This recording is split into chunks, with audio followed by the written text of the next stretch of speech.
Welcome to the deep dive. Today, we're diving into the world of AI, Okay. but we're going beyond like the robots and all the self-driving cars and stuff. We're going deeper Yeah. into the issues of transparency and privacy in AI. Mhm. And our guide for this deep dive is this really fascinating book. Okay. It's called What Everyone Should Know About the Rise of AI by Rodney Puplampu.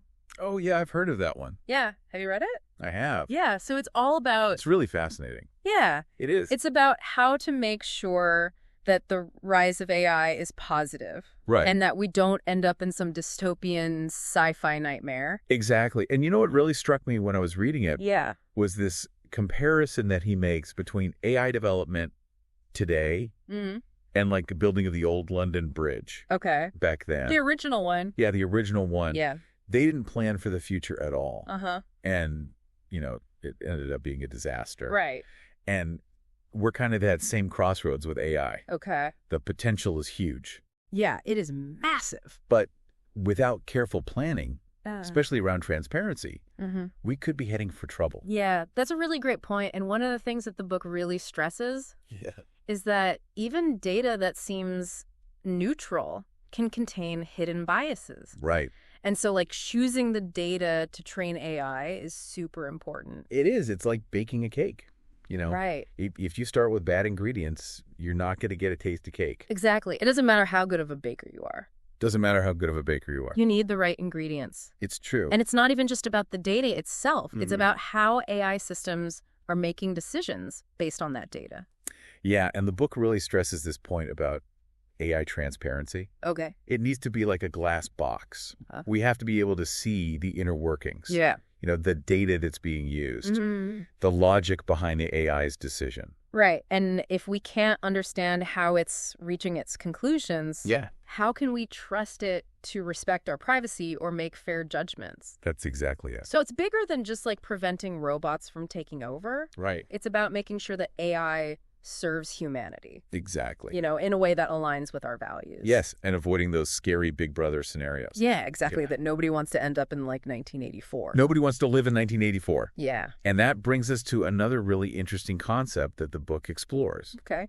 which is AI explainability, Okay. or XAI. Now, most people might be surprised to know Yeah. that a lot of AI systems are actually black boxes. They are. So they're making these decisions, Mhm. and we don't really understand how they're doing it. That's the point of XAI. Okay. It's about cracking open that black box. Why say? It's about giving us insight into how those decisions are made. Okay, I see. So if we don't know how an AI is making decisions, Yeah. can we really trust those decisions? Especially. Especially when they have a big impact on our lives. That's the issue. Think Yeah. about like loan approvals. Huh. Yeah. You apply for a loan and AI rejects your application, Okay. but you have no idea why. Yeah, and that would be frustrating. Very frustrating. Yeah. XAI would allow the bank to tell you why. Okay. So maybe it was your credit score or Yeah. your income or something, Yeah. but you would know, You have an explanation. you'd have an explanation. Okay, so it's about fairness and accountability. That's it. Okay. People deserve to understand Yeah. why things are happening, Mm-hmm. especially when it's an algorithm making the decision. Right, like you should know why you didn't get the loan. Exactly. Yeah. And it's not just about individual decisions. Okay. XAI can help us understand broader patterns too. Okay. So say we're using AI to look at crime data, Okay. and the AI is predicting that crime rates will be higher in certain neighborhoods. Okay. XAI would help us understand why, Okay. what factors are leading to those predictions. Right, like is it based on hard data? Or is there some kind of bias? Or unconscious bias, maybe, Yeah. in the algorithms. That's a really crucial point It is. because without that understanding, Yeah, we could actually be perpetuating inequalities without even realizing it. exactly. And that's what I like about the book. Yeah. It doesn't just point out problems. Right. It offers solutions as well. Okay. Like it talks about ROCM. What is that? It's an open source software platform that was developed by AMD. Uh-huh. It's used for AI and high performance computing. Okay. And because it's open source, Yeah. anyone can look at the code. Right. anyone can improve it. It's community driven. It is. Yeah. So it encourages transparency Yeah. and collaboration. Okay. So instead of AI development being this kind of secretive thing. Right. Yeah. Exactly. It's open. It's open. So everybody can work together to make sure AI is ethical. Exactly. And that actually ties into the book's critique of the Gladstone AI Action Plan report. Okay. The report offers a framework for responsible AI, but the author argues that it's too restrictive.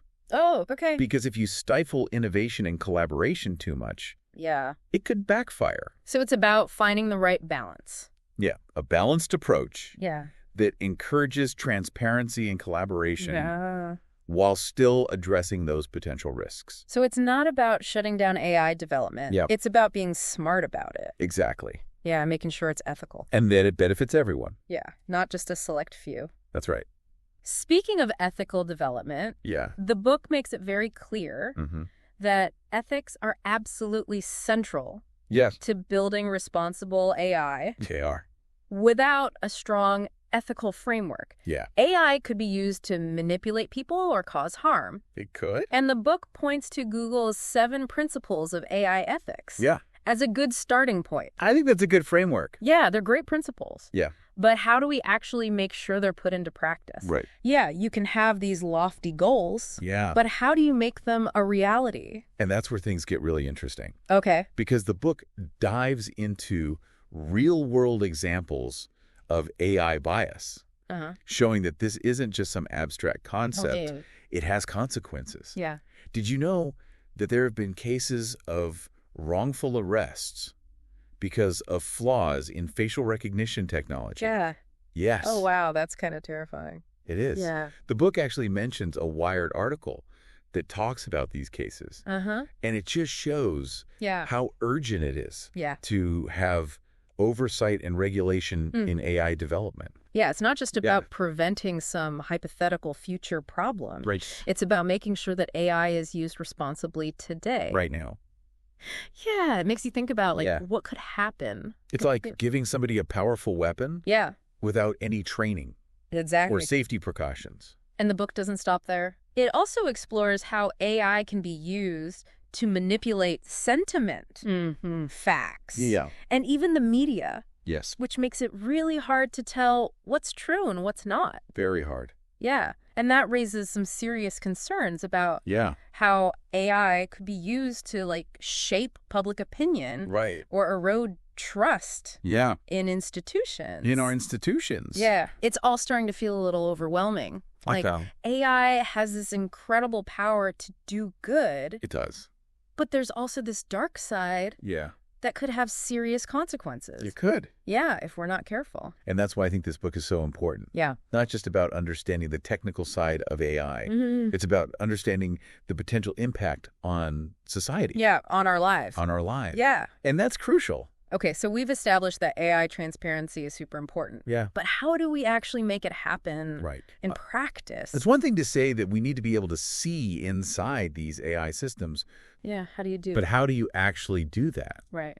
Well, it comes down to accountability, Okay. making sure that the people and organizations who are building and deploying these AI systems are held responsible Okay. for making them transparent, Mm-hmm. ethical, Right. unbiased. So it's not just about the technology itself. It's about the human element. Exactly. Yeah. It's about having clear guidelines, Mm-hmm. regulations, Mm-hmm. ethical frameworks Yeah. to make sure that AI aligns with our values. So someone needs to be responsible for answering the question. Yeah. How is this AI making its decisions? That's right. And why? Exactly. And the book goes into some examples Okay. of how we can do this, Yeah. like using blockchain technology Okay. to track data provenance Okay. or developing explainable AI models Yeah. that give us insights into how they're working.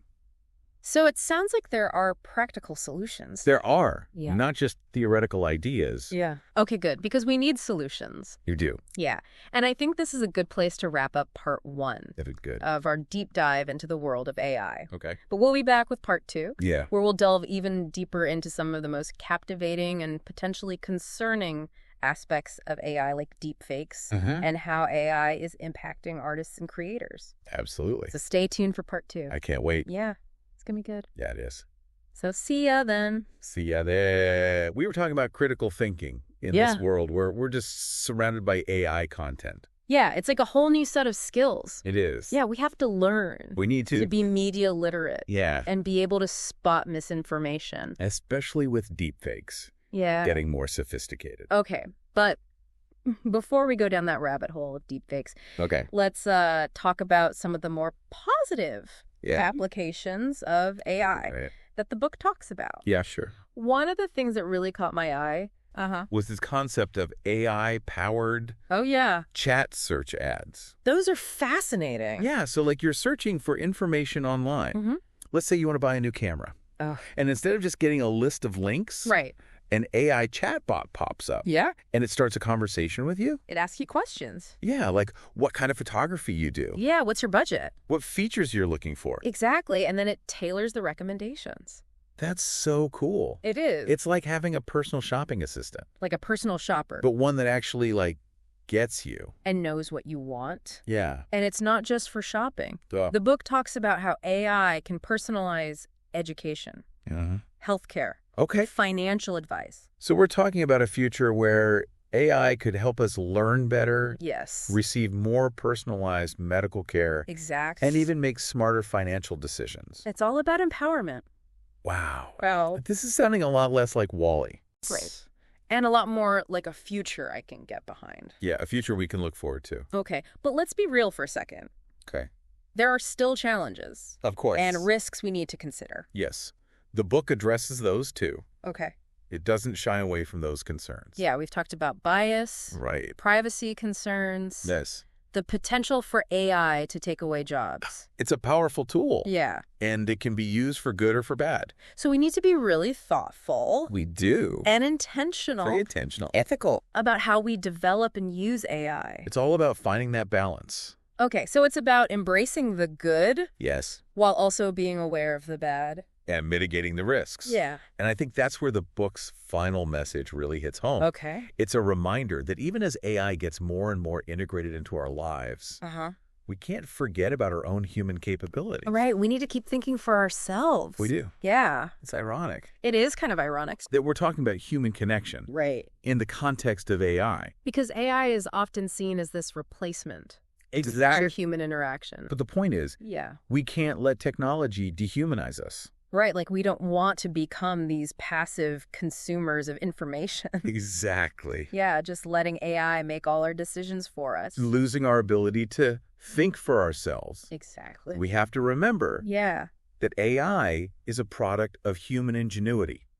It is. It's a reflection of our values, our biases, our aspirations. And ultimately, it's up to us to decide how we use this powerful technology. Yeah, we have to shape the future of AI. Okay, so bringing it back to transparency. Yeah. It's clear that we need to be able to understand how these AI systems work. We need to see under the hood. Yeah, if we want to use them responsibly. You got it. The book actually talks about some really interesting ways to achieve this. Like what? One that really caught my attention was this idea of using the Turing test. Oh, yeah. To uncover inconsistencies and potential, like, hallucinations in AI systems. Right. Okay, now you're going to have to explain that one. Sure. I remember the Turing test from college. Right. It was in my philosophy class. Yeah, it's a classic test. But how does it apply to AI transparency?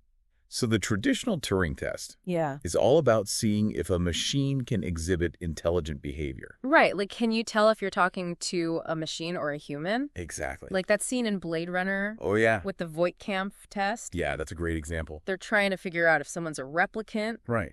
But the book proposes this really interesting twist on the Turing test. Okay. It's not about assessing intelligence. Uh-huh. It's about revealing flaws and biases in AI systems. So how would that work? Yeah, how do you do that? Okay, so imagine you have two AI systems that have been trained on the same data, and you have them engage in a conversation or a debate. Okay.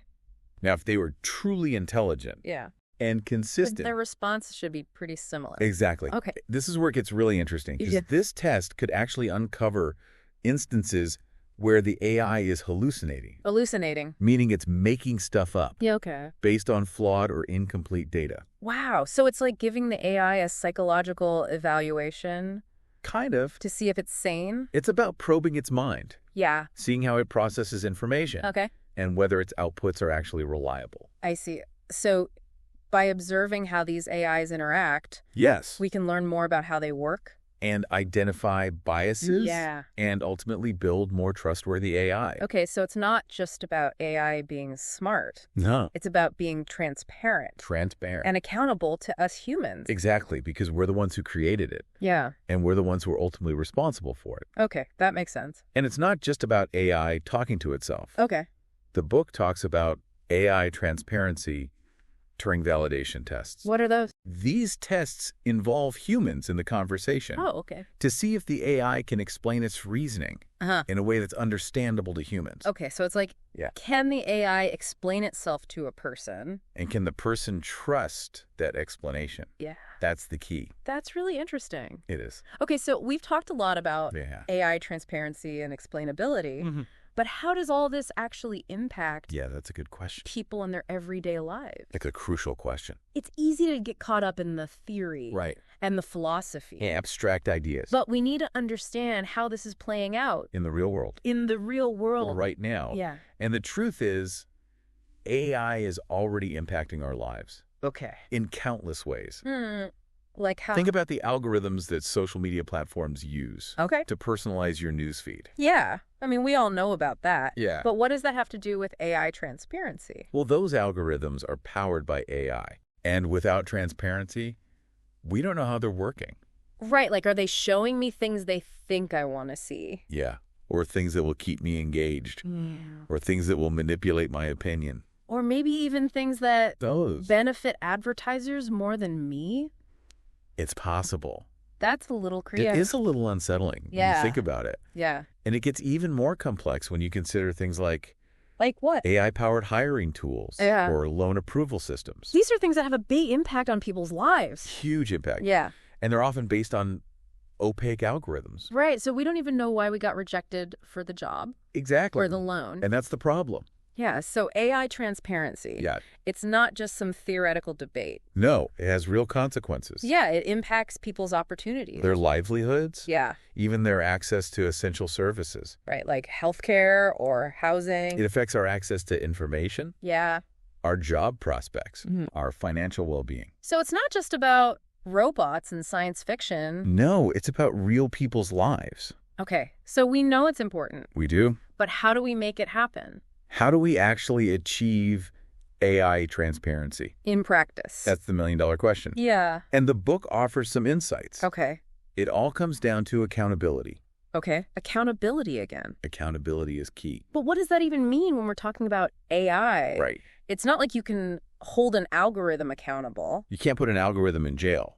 Exactly. But you can hold the people who created it accountable. Okay, so who built it? Who deployed it? Yeah, who's using it? Who's responsible for it? Right. And we need to give those people the tools and resources they need to make those systems transparent. So the book is not all doom and gloom. No. It offers some solutions. It does. Okay, that's good to hear. It is. But I want to shift gears for a minute. Okay. And talk about artists. And creators. Sure. How is AI impacting their world? That's a great question. Especially when it comes to copyright. Yeah. And authenticity. It's a double-edged sword. Okay. On one hand, AI can be incredibly empowering for artists. Okay. How so? Think about AI assistants that can help musicians compose music. Okay. Or artists generate visual art. That sounds pretty cool. It is. Yeah. It's like having a creative partner who's always there. Yeah. And full of ideas. But what about the downsides? Well, the challenges arise. Okay. When AI starts to blur the lines between human and machine creativity. Okay. Like who owns the copyright to a song that was composed with the help of AI. Right. Or a painting that was generated by AI. Or what if you can't even tell? Exactly. If something was made by a human or a machine. That's the issue. And that's where we get into these questions of authenticity. Yeah, like what does it even mean? What is art? For something to be authentic. Yeah. What is art? If a machine can make it. It's a good question. Yeah, and the book explores all these complexities. It does. It talks about the need for clear legal frameworks. Yes. And ethical guidelines. We need to rethink copyright and intellectual property. in the age of AI. Because the old rules might not apply anymore. They might not. Yeah. This is fascinating stuff. It is. But also a little bit scary. A little bit? Yeah, it feels like we're entering this uncharted territory. We are. With AI. We are pioneers. And we don't know what the rules are. We're writing the rule book as we go. Okay, well, one of the things that really stood out to me in the book was this discussion of AI's impact on racial justice. That's a crucial topic. It is, and it's one that I think often gets overshadowed. It does. By all the other hype around AI. The robots and the self-driving cars. Exactly. Yeah. But it's so important to address. Absolutely. And the book does a great job of that. Okay. It really delves into this question of whether AI will perpetuate or help to dismantle systemic racism. And that's particularly relevant in the context of the U.S. justice system. Especially in the U.S. Yeah. Where there's a long history of racial bias. Yeah, I can see how AI could be used to improve efficiency in the justice system. It could. Maybe even make it more objective. Right. But I'm also really worried about the potential for bias. And that's the key. Yeah. The U.S. justice system has a long and troubling history of racial bias. And if we're not careful... Yeah. AI could just make that worse. It could amplify those biases. Yeah. Could you give me an example? Sure. Imagine an AI system that's being trained on data that reflects past discriminatory practices. So the AI might flag Black individuals as more likely to commit crimes. Oh, wow. Even if there's no evidence to support that. Yeah. Or it could lead to harsher sentences for Black defendants. Compared to white defendants. For the same crime. That's terrifying. It is a serious concern. Yeah, it really highlights the need to address these biases. Before we integrate AI into these systems. Yeah, because these are systems that have a huge impact. That affect people's lives. On people's lives. Yeah. And the book offers some solutions. Okay. Like using AI to identify and mitigate bias in existing systems. So using AI to fight AI bias. Exactly. That's interesting. Or developing new AI-powered tools that promote fairness and transparency. In law enforcement. It's about being proactive. Yeah, so it's not just about building AI. No. It's about building it responsibly. Responsibly. Yeah, and with an understanding of its potential impact. Especially on marginalized communities. Yes, exactly. Who have historically been discriminated against. We need to make sure that AI is used to promote justice. Yes. Not to perpetuate injustice. That's the goal. Okay, so we've talked about the U.S. Yeah. But what about other countries? How are they tackling the challenge of regulating AI? The book actually contrasts the EU's approach with the U.S. approach. And what are the main differences? Well, the EU is more focused on data privacy. Okay. And individual rights. Yeah. Well, the U.S. is more focused on risk management. And innovation. So Europe is all about protecting people's data. In a nutshell. And the U.S. is more about letting the technology develop freely. It's a bit of a simplification. Okay. But yeah, that's the general idea. Okay, so what's an example of the EU's approach? Well, a prime example is the GDPR. What is that? It stands for General Data Protection Regulation. Okay. And it has very strict rules about how personal data can be collected, used, and stored. So it's about giving individuals more control over their own data. Yes. Okay, and how does that apply to AI? Well, one of the most interesting aspects of the GDPR is the right to be forgotten. I've heard of that. Yeah. But I don't really know what it means. It means that individuals have the right to request that their data be deleted.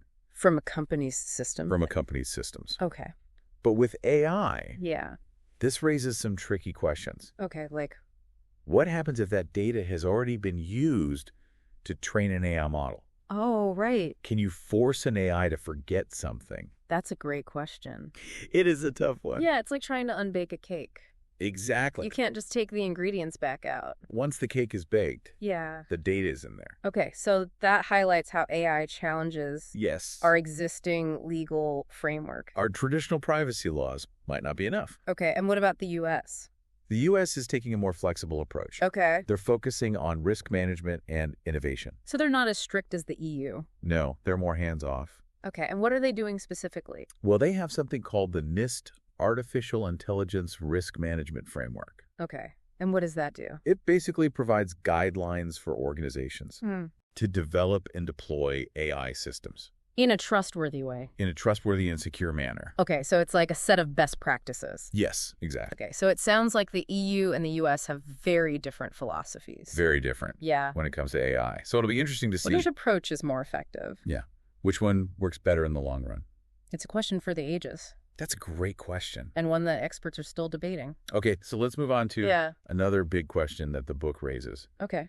Which is the potential downsides of relying too heavily on AI. Mm-hmm. Could it actually make us weaker as a species? That's a scary thought. It is. And the book doesn't shy away from it. Okay. It argues that over-reliance on AI could actually hinder human development. Okay, in what way? It could make us less resilient, less creative, less capable of solving problems on our own. It's kind of ironic, right? It is. Like we create these amazing tools to make our lives easier. Yeah. More efficient. And then we end up losing the very qualities that make us human. Okay, so what's the solution? Balance. Balance. We need to find that balance between leveraging the power of AI and preserving our own human capabilities. So we don't want AI to enslave us. We want it to empower us. Yeah. We want AI to be our partner. Not our replacement. Exactly. Okay, that's a good way to put it. It is. But before we get too deep into the philosophy here, I want to hear more about some of the more positive applications of AI. Of course. That the book highlights. Right. Earlier you mentioned AI-powered chat search ads. Yes. What are some other examples? Well, one that really stood out to me was the potential for AI to democratize access to knowledge. What does that mean? Imagine being able to ask an AI any question, no matter how complex, and getting an accurate and reliable answer. Wow.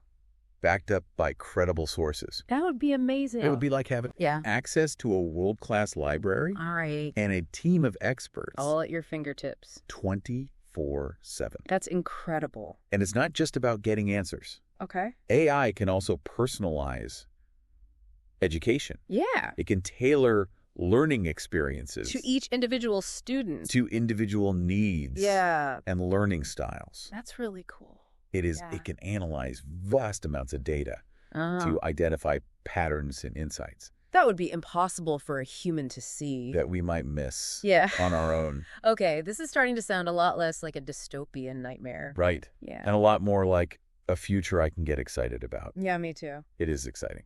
And these are just a few examples. Just a few. Yeah. There are so many possibilities. AI could revolutionize so many fields. Healthcare, finance, transportation. And countless others. It's mind-boggling. It is, when you really think about it. But we have to remember. We do. That with great power comes great responsibility. You got it. We need to make sure that we're using AI ethically. We do. And responsibly. And that it benefits everyone. Yeah, not just a select few. Exactly.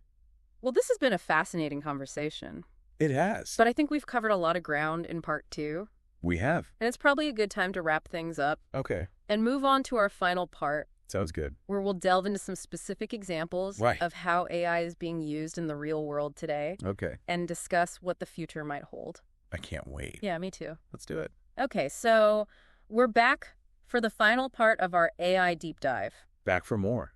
Yeah, we've covered a lot of ground so far. We have. You know, we talked about the potential of AI. The incredible potential. Yeah, but also the risks. The risks, the challenges. Yeah, like bias and privacy. And the need for transparency.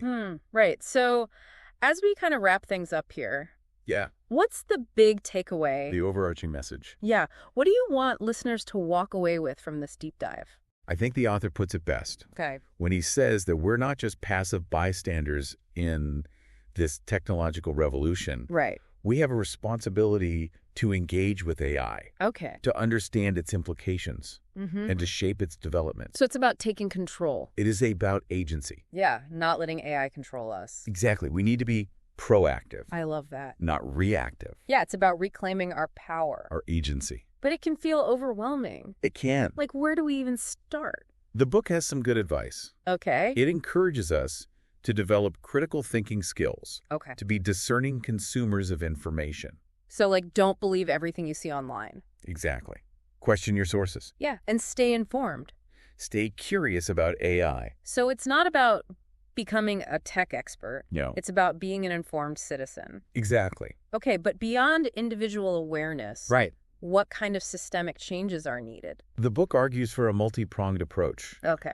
Robust regulations. To protect people's rights. Yes, to protect individual rights and privacy. Okay. To promote transparency and accountability in AI development. And to address bias. Absolutely. We need to prevent AI from being used to discriminate. Okay, so it's not just about having laws. No, it's about creating a culture of responsibility. Around AI. Exactly. So ethics should be baked in. From the start. Yeah, from the design phase all the way to deployment. And ongoing monitoring. Okay, but let's not forget right. about the positive potential of AI. Of course. We talked about some cool applications like personalized learning. Yes. Access to information. What other exciting possibilities does the book explore? Cool. One area that's really promising is healthcare. Oh, yeah. Imagine AI helping doctors to diagnose diseases earlier. Okay. More accurately, personalizing treatment plans, oh. even accelerating the discovery of new cures. So AI could help us live longer, healthier lives. That's the hope. That's amazing. It's like having a team of brilliant medical researchers working 24/7 to improve our well-being. That's really cool. It is. And it's not just healthcare. No AI has the potential to revolutionize so many fields. Like transportation. Safer, more efficient transportation. Okay. Climate change. AI could help us fight climate change. By optimizing energy consumption. Okay. Developing sustainable solutions. The possibilities are endless. It's mind-boggling. It is. But we have to be mindful. Yeah, we can't just let AI run wild. We need to guide it. We need to shape its development. Ensure that it benefits humanity. So as we wrap up this deep dive, yes, what's the one thing you want listeners to remember? AI is not something that's happening in the future. Okay. It's happening now. It's already here. It's already shaping our world. Yeah, and we have a choice. We do. We can either be passive. Let AI control us. Or we can be active. Shape its development. Make sure it serves humanity. That's the key. That's a really powerful message. It is a call to action. Yeah, it's a reminder that the future of AI is not predetermined. It's up to us. We're creating it. Through our choices. Our actions, our engagement. Yeah. And if anyone wants to learn more, they should check out the book. Yeah. What Everyone Should Know About the Rise of AI. By Rodney Popelampu. It's a great resource. It is? And remember, this conversation doesn't end here. No. Keep exploring. Keep questioning. Stay curious. Yeah, stay engaged. The future of AI is in our hands. And it's up to all of us. To make sure it's a future we can be proud of. Well said. Thanks for having me. Yeah, this has been a great conversation. I enjoyed it. Me too. Thanks for listening, everybody. Until next time. Keep diving.